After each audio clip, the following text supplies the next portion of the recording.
सावित्रीबाई फुले, शिक्षा और सामाजिक सुधार की अनमोल गाथा। 1831 में जन्मी सावित्रीबाई फुले ने भारतीय समाज को शिक्षा में प्रेरित किया। सावित्रीबाई और उनके पति ज्योतिराव ने समाज में समानता और बदलाव के लिए काम किया।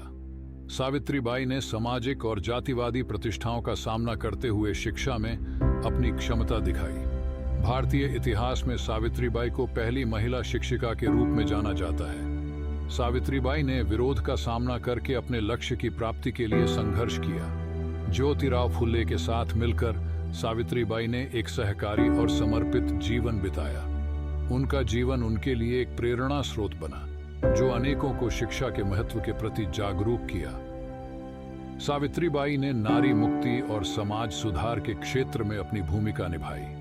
उन्होंने समाज शास्त्र में शिक्षा प्राप्त की और जातिवाद और असमानता के खिलाफ उनकी बढ़ती हुई चिंगारी को बताया। सावित्रीबाई ने भारतीय नारी को उनके अधिकार के लिए लड़ने के लिए प्रेरित किया। बालिकाओं के लिए योजना, उन्होंने बालिकाओं के लिए शिक्षा की योजना बनाई और समर्पित कई विद्यालय स्थापित किए। उनका जीवन आदर्श जीवन सूची बन गया और उन्हें एक सामाजिक सुधारक के रूप में स्वीकृति मिली। उन्होंने विधवाओं के लिए एक आश्रय स्थापित किया और उन्हें समाज में स्थान प्रदान करने का कार्य किया।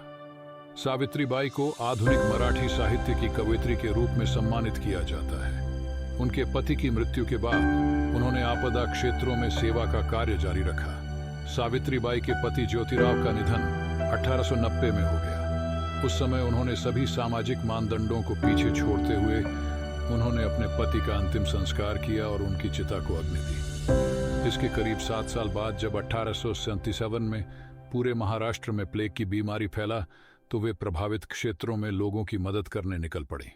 इस दौरान वे खुद भी प्लेग की शिकार हो गए। भले ही उनकी कविताएं मराठी में थीं, लेकिन उन्होंने मानवता, स्वतंत्रता, समानता, भाईचारा, तार्किकता और अन्य मूल्यों की प्रचार प्रसार किया। सावित्रीबाई फुले, जो भारत की पहली मॉडर्न नारीवादिनियों में से एक मानी जाती है, एक सामाजिक सुधारक हैं।